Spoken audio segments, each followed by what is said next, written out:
Buenos días, espero que estén bien. Este video lo vamos a dedicar a seguir con el estudio de los sistemas de afinación y escalas. En particular nos vamos a dedicar a estudiar los sistemas de afinación fijos, por ejemplo para teclados, para instrumentos como la guitarra, el arpa, el órgano. Pero antes de entrar en el tema específico de hoy, vamos a ver por qué los sistemas que vimos hasta ahora, el de Pitágoras, el de los armónicos, no se pueden usar para afinar instrumentos de afinación fija. Ustedes recuerdan que tanto el sistema de Pitágoras como el sistema de armónicos se basan en la multiplicación o los ciclos de números primos. El sistema de Pitágoras, el 2 y el 5, y en el sistema de armónicos todos los números primos iniciales. Hay un teorema muy importante en aritmética, que es el teorema fundamental de la aritmética, que dice, como se ve en este gráfico, que todo número positivo entero se puede descomponer en una única combinación de factores primos. O sea, solamente hay una única manera de multiplicar números primos para obtener ese número en cuestión. Este tema que se llama descomposición de factores primos, los números primos están en esta lista que vemos acá arriba, que son los números primos que aparecen entre los primeros 100 números de la escala de números enteros, de la serie de números enteros. Y abajo tenemos la descomposición en factores primos de algunos números, 16, 18, 40. Cada uno tiene una combinación de números primos particular y nunca se repiten. Cada número tiene su propia descomposición en factores primos.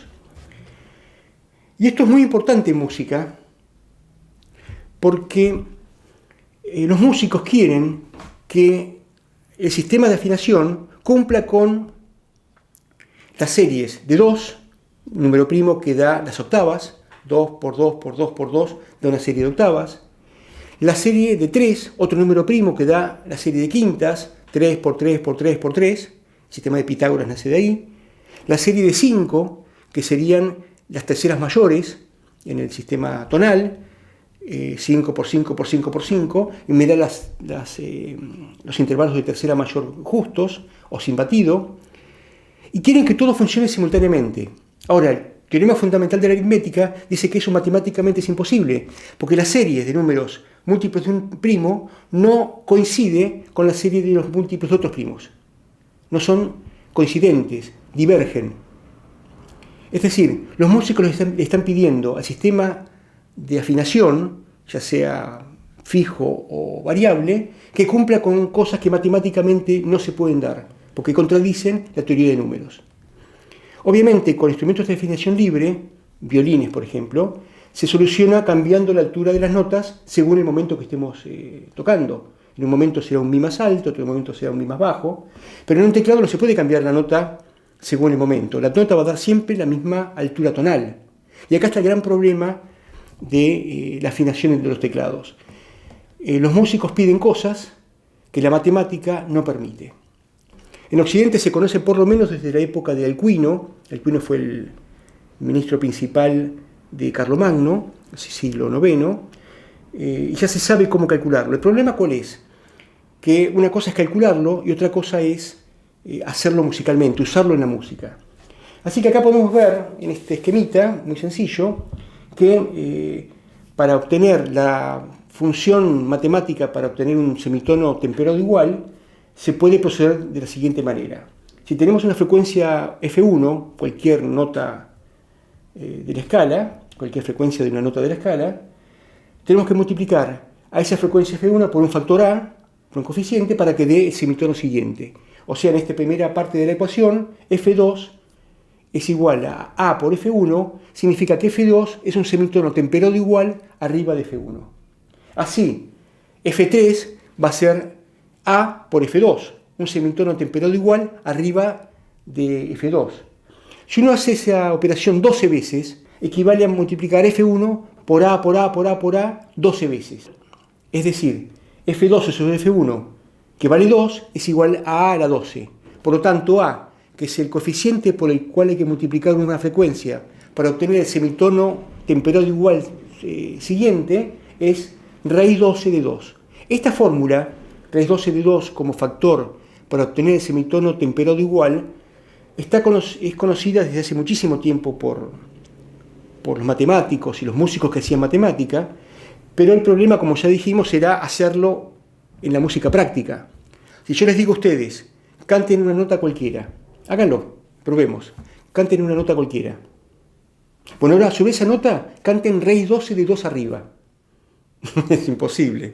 Es decir, no hay modo de obtener un correlato perceptual o realizable de esta función matemática. Es por eso que, aunque se sabía la fórmula matemática del temperamento igual desde la Edad Media, por lo menos, en Occidente, no se la podía usar. Y lo que hacían los músicos que afinaban teclados, fundamentalmente órganos en las iglesias para cantar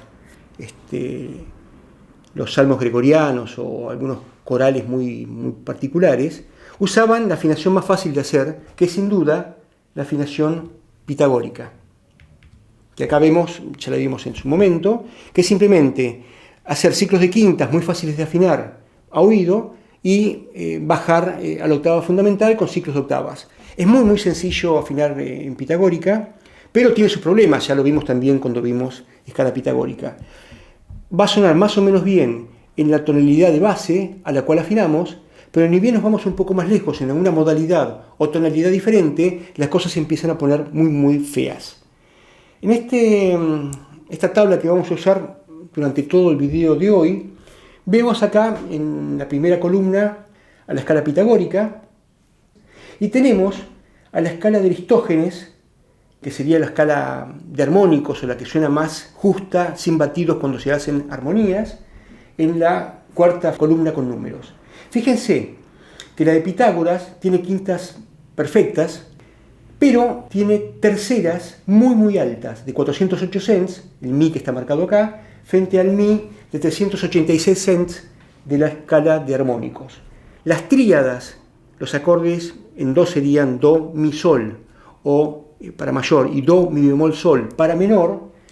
En la escala de armónicos suena relativamente bien cuando se afina en la tonalidad base, y en la de Pitágoras no tanto. O sea que la escala pitagórica es más bien para acompañar cantos corales tipo órgana medieval, con octavas, con quintas justas, con cuartas justas, y no mucho más que eso.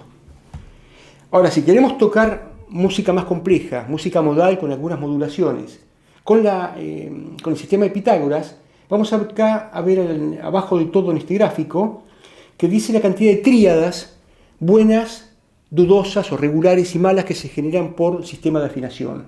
Y en el caso del sistema de Pitágoras, hay solamente 6 tríadas más o menos aceptables o que suenan bien al oído, que son 3 mayores y 3 menores. Pero hay 16 que suenan más o menos. Más o menos significa con batido, con algunas rispideces, y tienen 2 muy malas. ¿Cuáles son las muy malas? Sencillamente las que tienen la quinta del lobo. Es por eso que cuando se pasó del medioevo, con esos acompañamientos tan sencillos de quintas, cuartas y octavas, al Renacimiento, donde se empezaron a usar muchísimo las terceras, ya el intervalo de tercera mayor, tercera menor, empezó a ser casi más relevante que el de quinta en un punto, o que hasta la octava, podría decir en algunos casos. La escala pitagórica como afinación de teclados dejó de ser útil. Y empezaron a usarse otros sistemas de afinación, llamados mesotónicos, que lo que hacían es muy sencillo, repartir la coma ditónica, la coma pitagórica, que tiene 23,5 cents, en vez de estar toda acumulada en una quinta particular, la quinta del lobo, desparramarla, repartirla, ajustarla, o como se le decía en la época, temperarla. Temperar significa repartir la coma en distintas proporciones, en distintos intervalos. En la escala pitagórica la ubica toda junta en la quinta del lobo. Ahora, es un sistema que no funciona para teclados. Empezaron a aparecer sistemas, por ejemplo, de repartir la coma pitagórica en 4 intervalos determinados, o en 6 intervalos determinados.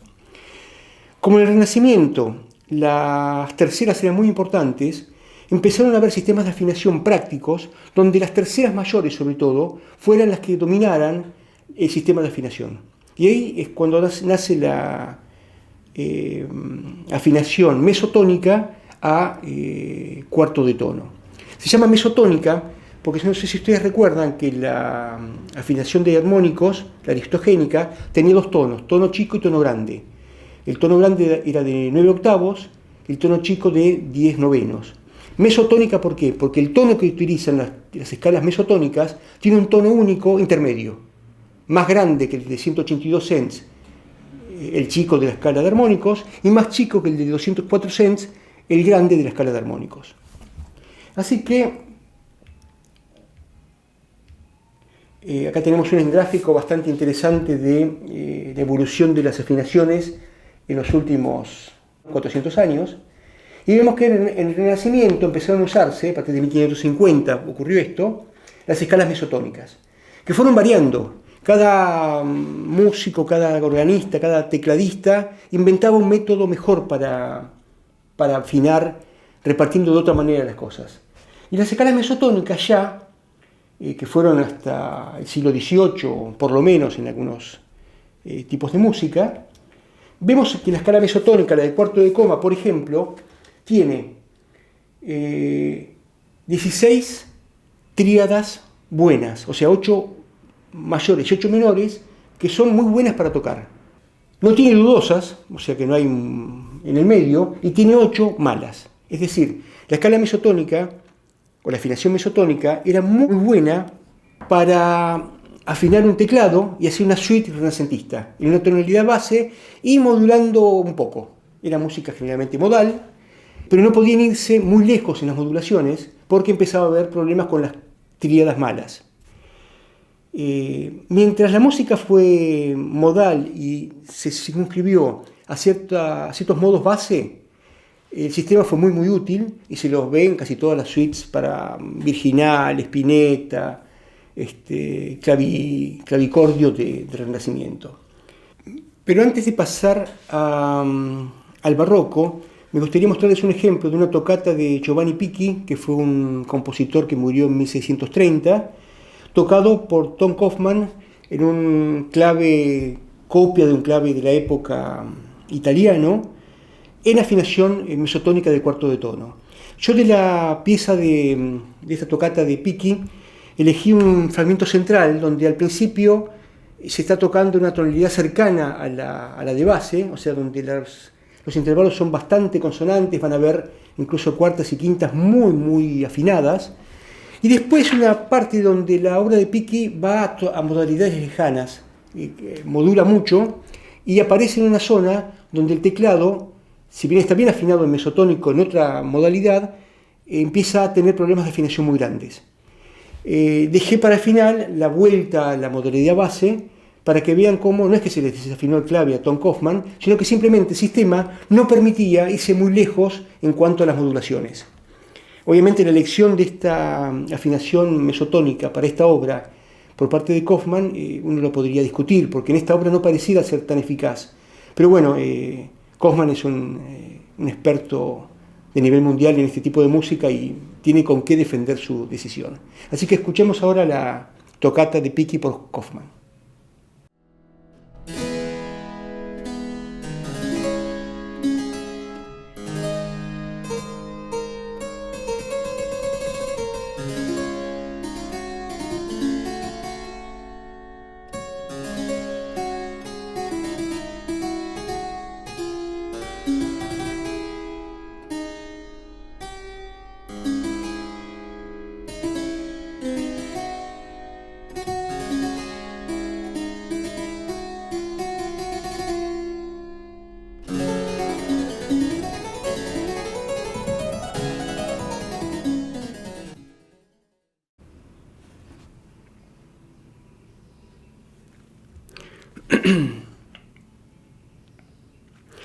Bueno, en el barroco aparece la tonalidad y la necesidad de empezar a circular por todas las tonalidades posibles y las modalidades posibles. Con los temperamentos mesotónicos era imposible esto porque había tríadas que eran realmente intocables por lo desafinadas. Entonces ocurrieron dos cosas. Por un lado, los músicos que crearon la tonalidad, que le dieron forma en el siglo XVII, principios del XVII, Monteverdi, Marencio, Gesualdo, fueron músicos que compusieron sus obras más jugadas, más interesantes, o para la voz humana, madrigales sobre todo, o para instrumentos de afinación libre, cuerdas, vientos. Casi no compusieron cosas muy interesantes para teclado, porque el teclado les parecía muy limitado desde el punto de vista de del nuevo sistema de afinación, del nuevo sistema de composición que habían creado, la tonalidad, y les quedaba corto. Entonces hubo una necesidad muy grande, tanto de músicos como de teóricos, de obtener sistemas de afinación para teclados que repartieran la coma no ya en 4 o 6 partes, sino en muchas más, y que permitiesen tocar en todas las tonalidades sin que ninguna tríada fuera muy mala. Y así aparecieron una cantidad enorme de temperamentos. El primero fue el Bergmeister. Acá tenemos un gráfico. Acá en este gráfico lo que dice en Wells significa bien temperado. Bien temperado significaba para la época que uno pudiera tocar en todas las tonalidades de un modo aceptable, con una afinación relativamente buena, que no fuera un desastre ninguna de las tríadas. Y aparecieron un montón de buenas afinaciones, hasta que, vamos a ver, a principios del siglo XIX se empezó a cambiar este sistema de afinación bien temperado por un incipiente sistema de afinación temperado igual, que es el gran tema del siglo XIX. Bueno, el tema de cómo afinar un teclado, repartiendo la coma pitagórica en una cantidad de partes, y que permita a ese teclado tocar en todas las tonalidades mayores y menores de modo aceptable, con una consonancia relativamente buena, es un tema para desarrollar en un curso entero de acústica, que tendría mucha matemática y mucha música seguramente. Como ejemplo, acá tengo un libro muy conocido, Tuning, miren lo que es esto, y que tiene solamente los temperamentos del siglo XVII a principios del XIX. No solamente explica la parte histórica, sino que da este libro muchos datos de cómo hacer en la práctica la afinación. Este libro es uno de bibliotecas enteras que hay destinadas al tema. No vamos a dar esto, por supuesto, acá, sería imposible, no teníamos tiempo ni conocimientos para hacerlo seguramente.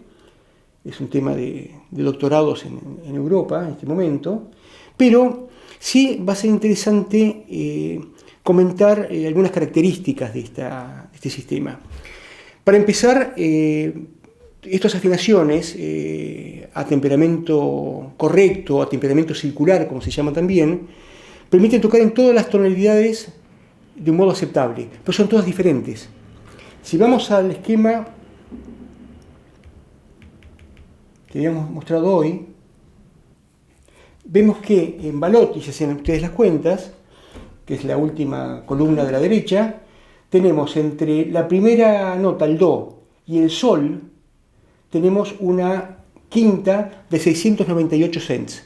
O sea, es una quinta muy corta, con batido.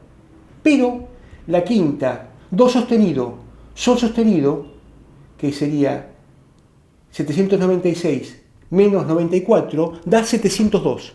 O sea, la quinta, Do sostenido, Sol sostenido, da igual que el valor de la quinta del sistema de armónico, justa, sin batido. O sea que dentro del mismo teclado uno va a tener quintas afinadas, quintas no tan afinadas, quintas no tan afinadas en el sentido contrario. Y lo que vemos acá, en este esquema, es que en Balotti tenemos 10 tríadas, 5 mayores y 5 menores, con una afinación casi perfecta, como sería en el sistema de armónicos, 14 tríadas con afinaciones no tan perfectas y 0 tríadas con afinaciones malas. Es decir, el que tenga 0 tríadas malas, ninguna tríada mala, está diciendo que permite circular por todo el teclado sin tener que reafinarlo en cada tonalidad. El otro sistema que tiene 0 tríadas malas es el sistema de temperamento igual, que vamos a ver dentro de un rato. Y también permite, por supuesto, circular por una cantidad enorme de tonalidades, de hecho todas. Bueno, la obra magna, donde esta tecnología, este sistema de afinar un teclado sin que haya necesidad de reafinarlo para cambiar de tonalidad, fue celebrado en el clave bien temperado de Juan Sebastián Bach, una obra magnífica, dividida en 2 libros. Cada libro o cada tomo tiene 24 preludios y fugas por orden de tonalidad: do mayor, do menor, do sostenido mayor, do sostenido menor, re mayor, re menor, y así hasta terminar con si mayor y si menor. Las 24 posibilidades, mayores y menores, dentro del ciclo completo de la octava, de 12 semitonos de la octava. Y lo que está diciendo Bach en el clave bien temperado es que si uno tempera bien el clave, si lo afina correctamente según estos temperamentos desiguales, bien hechos, puede tocar toda la obra esta sin refinar el instrumento. Ahora, sin refinar el instrumento no significa que vayan a sonar todas las tonalidades iguales. Como vimos recién, una quinta en do mayor suena baja, una quinta en do sostenido mayor suena perfecta. Y esto dio lugar a lo que a partir del comienzo del barroco, pero venía de antes y fue mucho más importante en el periodo barroco y en el periodo barroco tardío, fue lo que se dio a llamar la teoría de afectos. ¿Qué es la teoría de afectos? Es considerar que la música o ciertas características musicales generaban un estado de ánimo particular en los oyentes. Es una teoría muy barroca, muy interesante, que tiene mucho de filosofía, pero que dice que, por ejemplo, la tonalidad, la modalidad, las figuras rítmicas, el tipo de instrumentación, el tempo, un montón de características de la música, si estaban bien usadas, se podían manifestar en un afecto, en una consecuencia particular en los oyentes. Esta teoría fue muy importante durante todo el siglo XVIII, sobre todo, XVII y XVIII, y se puede ver acá una lista de afectos tomado de un tratado del 1690, una traducción al castellano, por supuesto, donde están todas las tonalidades y dice, bueno, cada una tiene que ver con algunas cosas. Cuando Mozart compuso el Don Giovanni en do menor, no lo hizo por cualquier cuestión, lo hizo en do menor porque era el afecto que mejor le quedaba al drama de Don Giovanni. Cada músico elegía el afecto, la tonalidad, que mejor se acomodaba a sus intenciones creativas, a aquel efecto que quería producir en los oyentes con esa obra. Recién esta teoría de efectos cayó a principios del siglo XIX con cosas que vamos a ver dentro de un rato. Bach fue muy estudiado con respecto a la teoría de efectos porque él era un gran cultor de esta técnica de composición, y en el caso del clave bien temperado, donde hay 24 preludios y fugas en cada una en una tonalidad diferente, Bach no solamente eligió las tonalidades de acuerdo al afecto que estaba pensando para ese par de preludios y fugas, sino que además en la composición misma de cada una de estas piezas hay elementos que se acomodan muy bien a la afinación que él usaba con el clave. Se supone que Bach usó o Bergmeister o Kimberger o Balotti como afinaciones. Son muy parecidas, tienen pequeñas diferencias de técnica de afinado, pero en todas ellas, por ejemplo, en la Balotti que ya vimos, se dan algunas tonalidades con algunas cuartas justas, quintas justas, terceras mayores justas y otras que no. Hay un ejemplo muy interesante que vamos a ver ahora, que es la fuga 4 en do sostenido menor, donde al principio de esa fuga, en el compás, creo que 1, 2, 3, cuarto compás, hay una quinta justa, do sostenido, sol sostenido, que cobra una posición muy importante cuando se la toca afinado en Balotti, porque esa quinta genera un espacio armónico increíble, con una profundidad, una perfección armónica que condiciona un poco lo que va a pasar después. Vamos a escuchar entonces la fuga 4 en do sostenido menor del clave bien temperado, libro 1 de Bach, en una versión en clave, afinado en Balotti, realizada por Trevor Pinnock. Vamos a escuchar solamente la primera parte, el primer renglón de la fuga, y después en una versión de un pianista, Pierre Laurent Aimard, muy buen pianista francés, en piano, donde esa quinta justa no está. Las quintas del piano tienen 700 cents, no 702 cents. Por lo tanto, se pierde un poco la magia que se había logrado con el clave y Trevor Pinnock. Así que escuchémosla. Yo los voy a marcar en el momento de la obra donde aparece la quinta justa. Cuando lo encuentre, lo marcaré.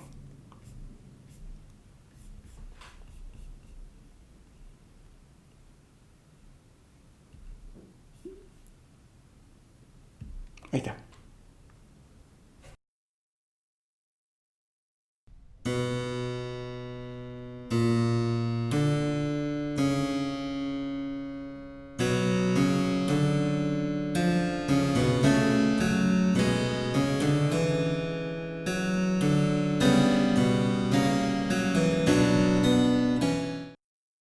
Bueno, ahora vamos a escuchar el mismo comienzo de la fuga por Pierre Laurent Aimard.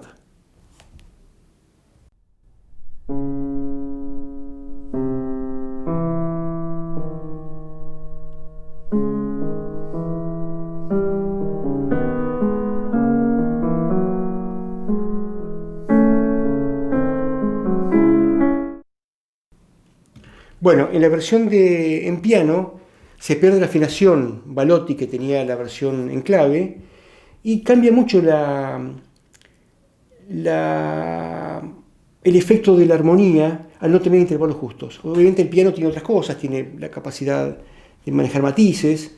No estoy diciendo que la versión en piano sea mala, es diferente y cada una rescata cosas diferentes de la obra de Bach.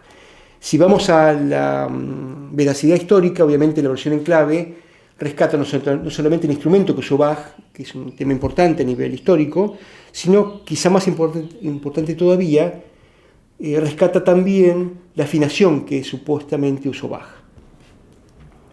Bueno, la cosa iba así, bastante cómoda para los músicos y la música, donde había algunas cosas bastante particulares, bastante específicas del sistema de afinación Balotti, Bermeister o Kimberger que se usaran.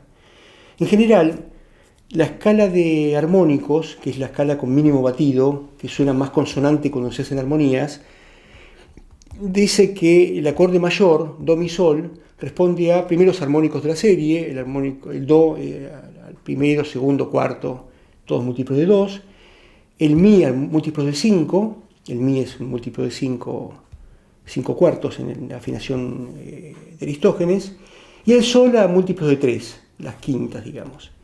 Cuando uno hace un acorde Do, Mi, Sol en sistema de armónicos o de Aristógenes, el acorde es muy consonante, no tiene prácticamente batido, o no tiene batido, si está muy bien hecho.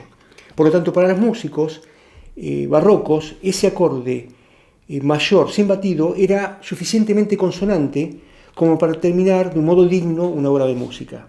En cambio, el acorde menor conserva la quinta, Do, Sol, como quinta bien hecha en sistema mesotónico, o en sistema de Balotti, por ejemplo, pero la tercera menor, Do, Mi bemol, no se saca de armónicos. El armónico es muy alto, se saca por combinación de notas. Es una de las trampas que se hacen cuando se hace la escala de armónicos a una octava fundamental.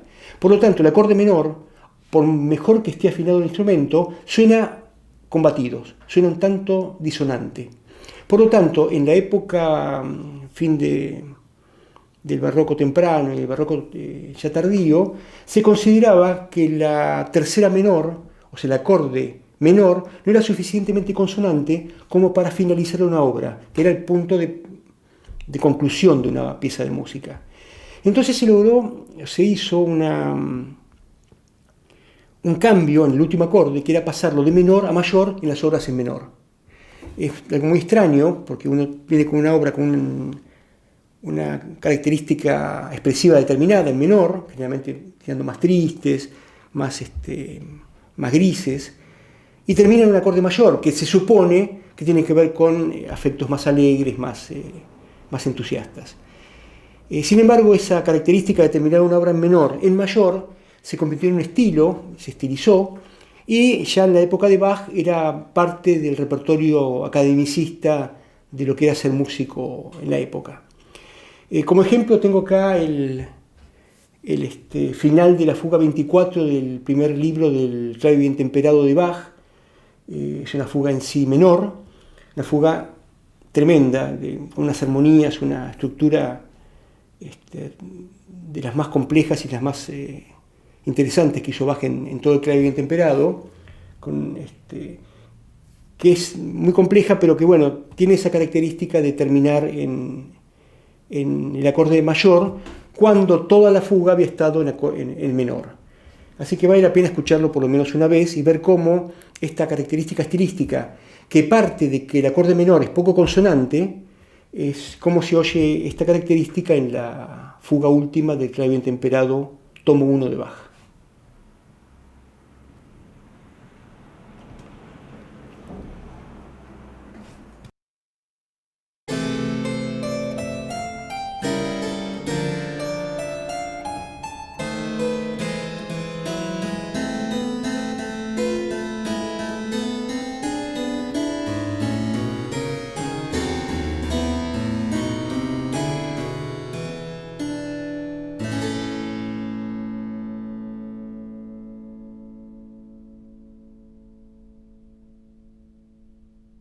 Bueno, es raro, pero es parte de lo que era componer en el barroco.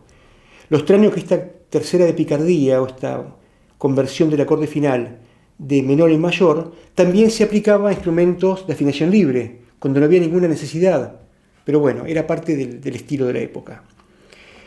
En el siglo XVIII ocurrieron dos cosas muy importantes en la historia de la música que cambiaron completamente lo que es hacer música de ese momento en adelante. En nuestra concepción de lo que es hacer música, en Occidente por lo menos, dependió de modo central en estas dos características, en estas dos cosas que ocurrieron.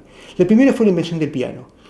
En Italia, Bartolomeo Cristofori creó el piano a principios del siglo XVIII, 1700 y algo. Acá estamos viendo un piano de Cristofori de 1720 más o menos. Acá está. Y el piano tiene una característica muy importante, el piano de Cristofori, que es prácticamente el piano moderno en su funcionamiento principal. Es una cuerda muy tensa, con acero como alma, un alma de acero, que se le pega un martillazo muy fuerte. Generalmente los instrumentos de cuerda percutida, como el piano, el clavicordio, el címbalon, tienen mucho menos definición de altura tonal que los instrumentos de cuerda pulsada, como el clave, la guitarra, el arpa. Por lo tanto, el piano, con esas cuerdas tan tensas y la cuerda percutida, define mucho menos la altura tonal. ¿Por qué? Porque genera inarmonicidades, el tipo de cuerda y el golpe del martillo. Y esas inarmonicidades hacen que una sola nota ya tenga batido interno. O sea, una sola nota del piano ya hace cosas raras, no en función de la armonía, sino en función de su propia naturaleza vibratoria. Por lo tanto, en un piano, hacer un acorde mayor no suena tan consonante como hacerlo en un clave o hacerlo en una guitarra. Entonces el piano, en cierta medida, ensució la consonancia que tenían los instrumentos de teclado previos, clave, órgano, etc. Ese fue el primer hecho que cambió la historia de la música en el siglo XVIII. Y el segundo hecho fue que Thomas Young fue un hombre de conocimientos en casi todos los campos conocidos de su época. Era físico, lingüista, músico, hasta equilibrista de circo fue cuando era joven. Bueno, Thomas Young inventó un sistema para afinar un instrumento de teclado según el temperamento igual. Es decir, el que hacía, medía el batido que producían dos notas, un intervalo, con un reloj y su oído, y como era matemático podía ver cuánto tenía que batir esas dos cuerdas para que el intervalo fuera un intervalo de temperamento igual. Acá vemos, en este esquemita, el procedimiento que había que seguir para afinar un piano en temperamento igual, según Young. Este es un esquema previo de Young, donde no estaba tan perfeccionado el sistema, pero ya en la época de Beethoven, la primera época de Beethoven, 1810, por ahí, ya se sabía cómo afinar un piano con este sistema, dando un temperamento casi igual, muy parecido al temperamento igual que usamos ahora. Se empezaba con el do. Fíjense que en esa época todavía el diapasón estaba en do, no en la como acostumbramos ahora. Se afinaba una quinta abajo con fa, se la achicaba la quinta un poquito y se la podía medir físicamente con un cronómetro. Tenía que batir, según dice acá, 0,59 batidos por segundo. Por primera vez se pudieron contar los 700 cents que eran necesarios para la afinación justa. Y así, continuando con este método, uno terminaba con un piano que prácticamente no difería demasiado del temperamento igual que usamos hoy en día. Fue una revolución enorme. Estas dos revoluciones, estas dos características, las de la aparición del piano, que definen peor que el clave la consonancia, y la posibilidad de afinar físicamente con el temperamento igual, con esa famosa relación de raíz 12 de 2, hizo que a principios del siglo XIX el piano empezara a ser afinado con temperamento igual. Fue tan importante este cambio, unido al hecho de que el piano fue un instrumento rey de la música, por lo menos europea, en el siglo XIX, que dio lugar a muchas consecuencias musicales importantes.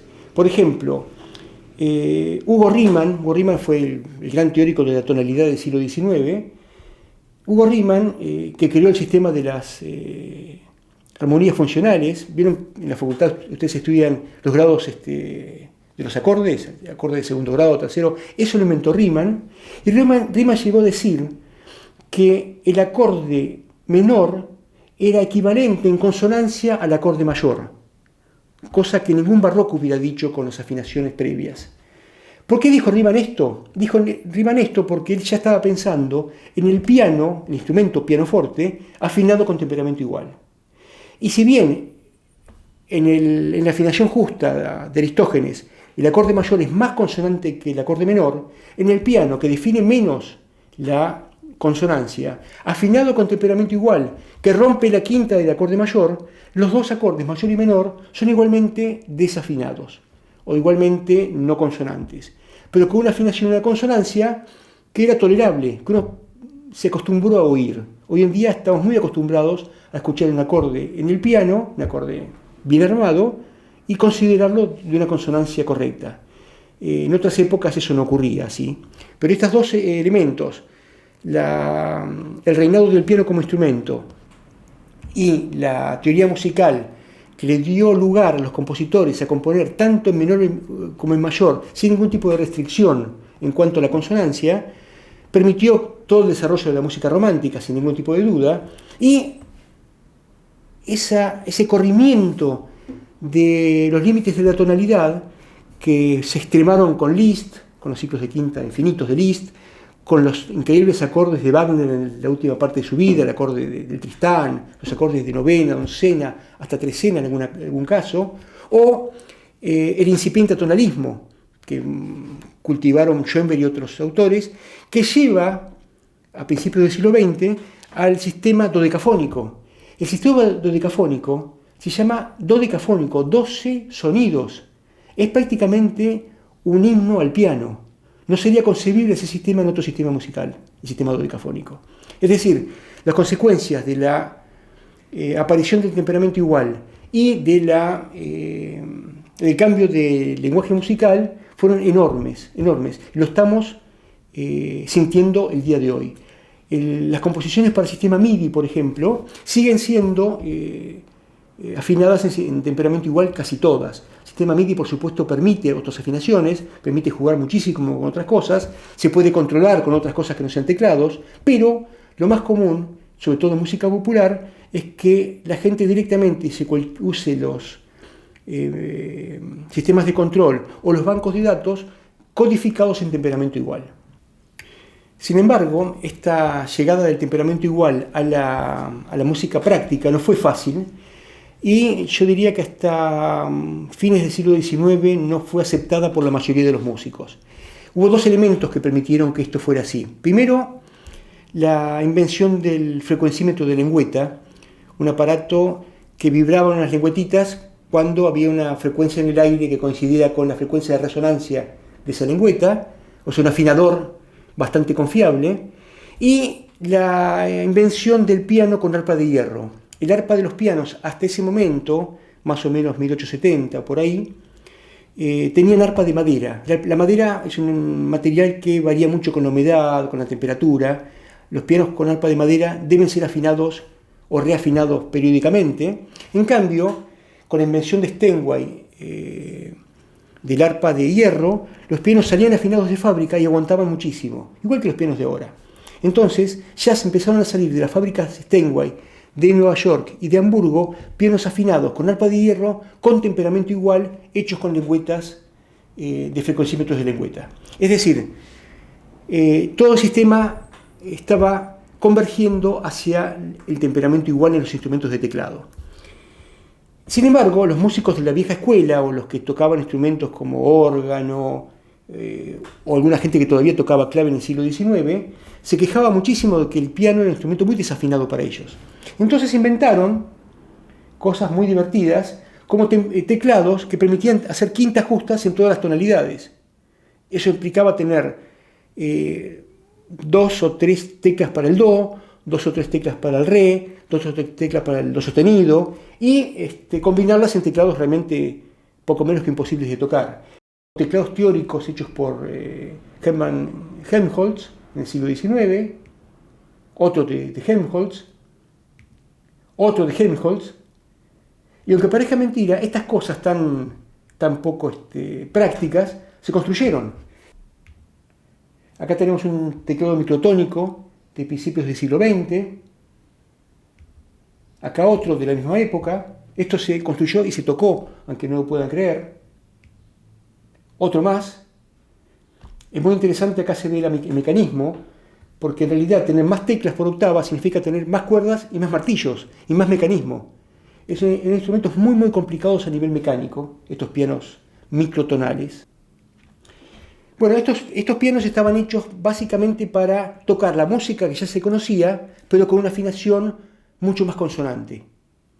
Obviamente no tuvieron éxito por muchos motivos. Primero porque la mayoría de la gente aceptaba el piano con el temperamento igual, no le parecía tan horrible, y porque era casi imposible tocar esto. Eran más experimentos de alguna gente muy particular que cosas que pudieran ser difundidas masivamente. Ahora, a principios del siglo XX también aparecieron compositores que empezaron a componer música nueva, música experimental con microtonos. Quizás los más conocidos sean Charles Ives, el músico norteamericano, que experimentó muchísimo con microtonos en obras increíbles. La Cuarta Sinfonía, por ejemplo, si tienen tiempo y ganas de oír una obra realmente revolucionaria del siglo XX, de la primera parte, oigan la Cuarta Sinfonía de Ives. O el músico checo Alba Java, que compuso con microtonos muy temprano en el siglo XX. Acá tenemos una foto de Alba Java con su teclado microtonal. Acá esta otra foto tiene un instrumento que él diseñó, Alba Java, para tocar su música muy interesante. Pero también en Latinoamérica, Julián Carrillo, un gran compositor mexicano, muy particular también, con una música muy especial. Les recomiendo que oigan en YouTube alguna composición de Julián Carrillo y se van a llevar una sorpresa cuando la oigan. Pero usaba instrumentos como que era un doble piano a cuarto de tono. Este piano tiene un teclado bajo normal y otro teclado arriba igual, pero un cuarto de tono más arriba. O sea, se podía hacer do y un cuarto de tono, do sostenido y un cuarto de tono, y así 24 notas por octava. Que estaba hecho este piano de un modo muy inteligente, uniendo un piano en posición normal y un piano cabeza abajo arriba. Realmente vamos a ver de nuevo la foto completa. Es un doble piano en un sentido literal. Claro, el mecanismo no era tan sencillo. También se hicieron experimentos en el siglo XX con guitarras, muchísimos experimentos con guitarras. Hay una guitarra microtonal que están viendo acá, un músico tocando otra guitarra microtonal, un bajo microtónico, una guitarra con trastes intercambiables. Cada uno de ellos corresponde a un sistema de escalas diferente para tener la guitarra perfectamente afinada según la tonalidad que uno esté tocando. Es muy difícil hacer eso con una guitarra clásica, normal. Acá tenemos un teclado de un órgano en Bélgica, microtonal también. Y ahora vamos a ver una serie de videos de instrumentos contemporáneos, inventados no hace mucho, para poder afinar con microtonos, guitarras y teclados básicamente. ¿Cuál es el objetivo de afinar una guitarra o un teclado de modo microtonal? Hay tres objetivos diferentes. El primero es conseguir mejores consonancias. O sea, una guitarra generalmente es muy difícil de afinar de manera tal que suene plena en todos los acordes si uno hace obras con muchas modulaciones. Con estos sistemas se podría hacer algo así, y lo vamos a ver en un video dentro de un rato. El segundo objetivo es tocar músicas no occidentales. Hay músicas de Turquía, de Irán, del Medio Oriente, que usan muchísimos microtonos como parte de su lenguaje musical. Esos instrumentos permiten tocar esa música con mucha mayor expresividad melódica y armónica. Y el tercer objetivo, por supuesto, es el experimental, crear nuevas músicas, así como lo hizo Morton Feldman en Estados Unidos, o Milton Babbitt, o otra gran cantidad de compositores, crean sistemas para componer obras nuevas, experimentales con esos sistemas. Pero ahora quedémonos con algunos videos. Vamos a pasar dos sistemas de guitarras y dos de pianos microtonales, con gente tocándolos, que es lo más interesante. En el caso de la guitarra, hay una explicación del creador del sistema de la guitarra. Va a mostrar cómo se pueden afinar acordes perfectos en varias tonalidades sin que la guitarra haya que reafinarla en cada caso, cosa que con una guitarra común es muy difícil. Así que oigamos esta serie de videos. Les recomiendo que busquen en internet, hay montones de instrumentos rarísimos que uno descubre así navegando, con teclados o con sistemas microtonales. Son interesantes para ver. Por supuesto que el gran problema de estos instrumentos es que no solo hay que inventarlos, hay que construirlos, hay que tocarlos. Y tocar un instrumento totalmente nuevo lleva muchos años de práctica y mucha atención, mucho tesón. Así que oigamos esto ahora.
Bueno, interesante, ¿no?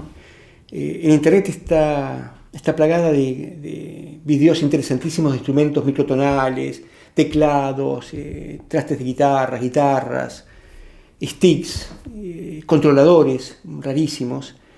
El tema, como siempre, es si esas cosas se van a masificar o no y quién las toca, quién las usa en música concreta, en una composición, en un grupo musical determinado. Pero bueno, eso lo dirá el futuro, no lo sabemos todavía.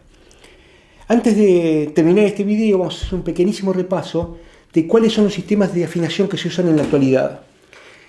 En la actualidad se usan, cuando se hacen acordes o armonías con instrumentos de afinación libre, cuerdas, vientos, canto, se usa sin ningún tipo de duda la afinación de armónicos, la afinación a mínimo batido, la de Aristógenes. ¿Por qué? Porque en esa afinación, en ese sistema de alturas, los acordes no tienen batido.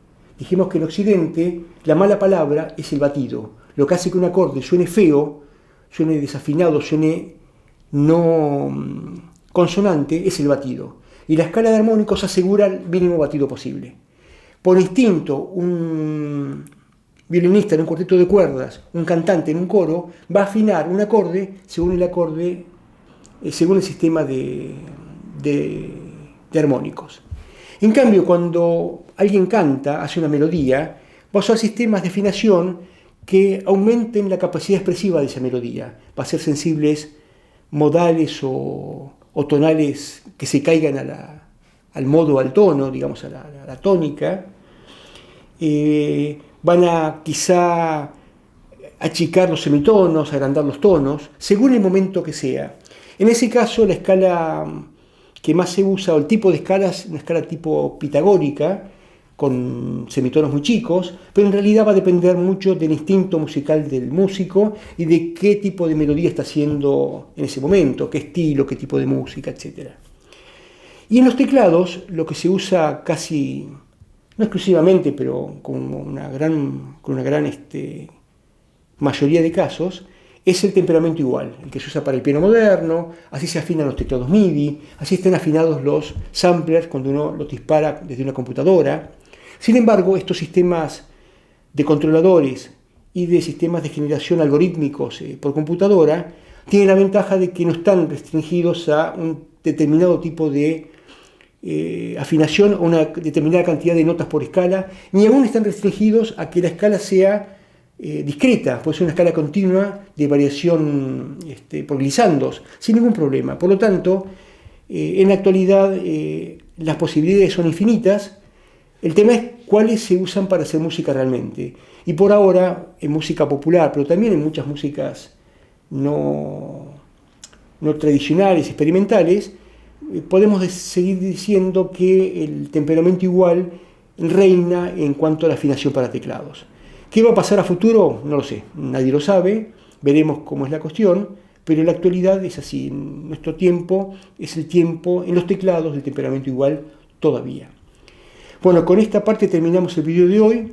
Vamos a seguir con el tema de propagación de ondas, así que hasta el video que viene.